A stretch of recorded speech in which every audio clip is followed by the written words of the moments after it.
Hello everyone, welcome to our channel, Comments and Answers TJ. I hope you are all doing well. In this video, we are going to prepare for the book study, Complete Testimony, for the week of September 23rd to 29th. This week, we will study chapter 15, paragraphs 15 to 20. So, let's get started.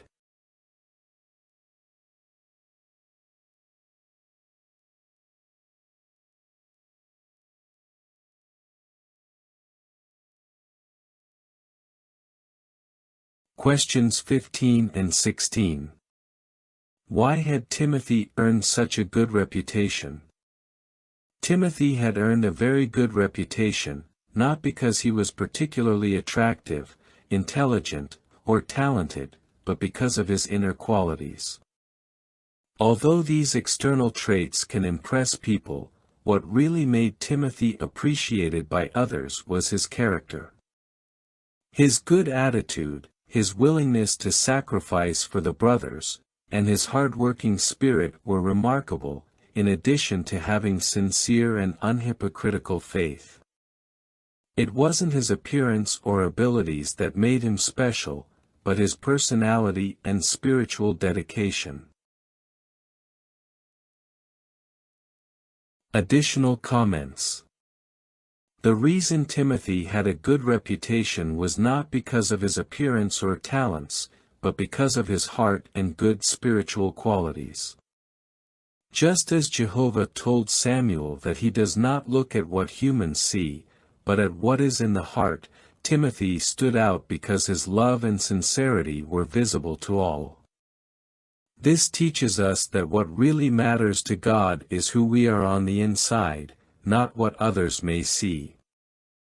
Timothy had a faith without hypocrisy, as Paul mentioned. This means that he not only claimed to have faith, but lived according to it. He was hardworking, sacrificial, and had genuine love for others. Thus, his reputation was based on his sincerity and dedication, which is a great example for all of us since it shows that what others value most is our attitude and devotion, not our talents or appearance. Question 17. How can young people imitate Timothy? Today, many young people follow Timothy's example by striving to develop similar qualities. Although they are young, they earn the respect and trust of both Jehovah and the congregation by displaying sincere faith and avoiding living a double life. Thanks to their sincerity and commitment, these young people contribute greatly to the congregation. It fills us with joy to see how they begin serving as publishers and, in time, dedicate themselves to Jehovah and get baptized, which demonstrates their sincere devotion. Additional comments.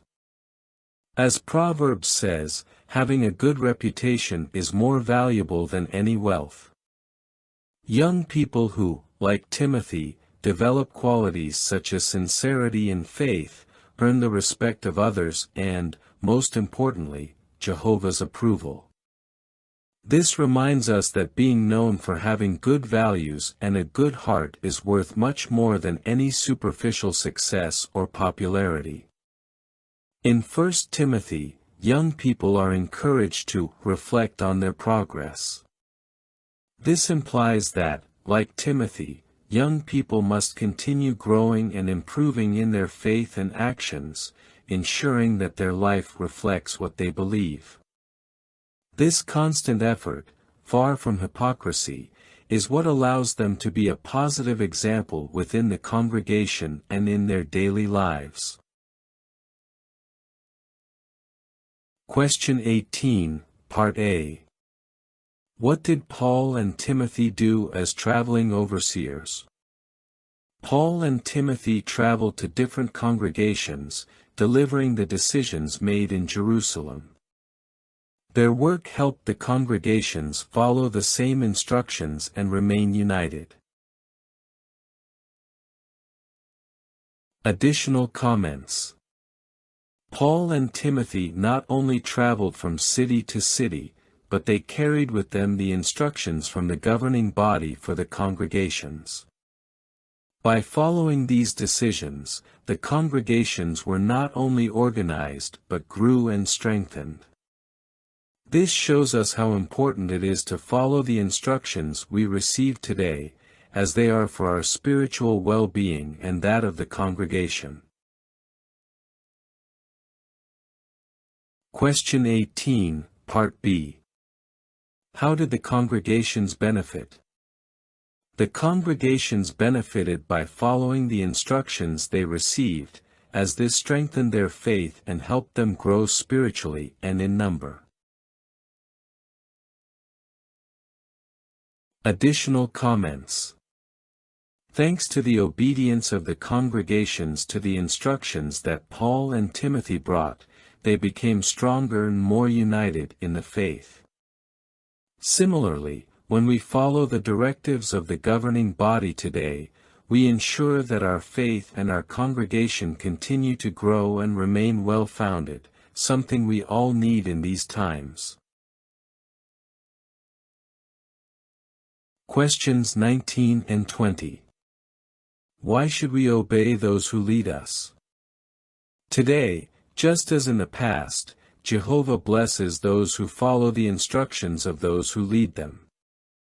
It is essential to stay attentive to the spiritual counsel and guidance we receive, as this helps us maintain a strong faith and protects us from the negative influences of the world.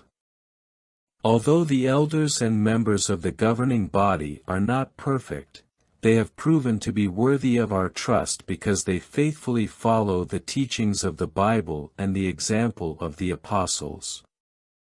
As a result, when we obey, our congregations become stronger and firmer in faith. Additional comments.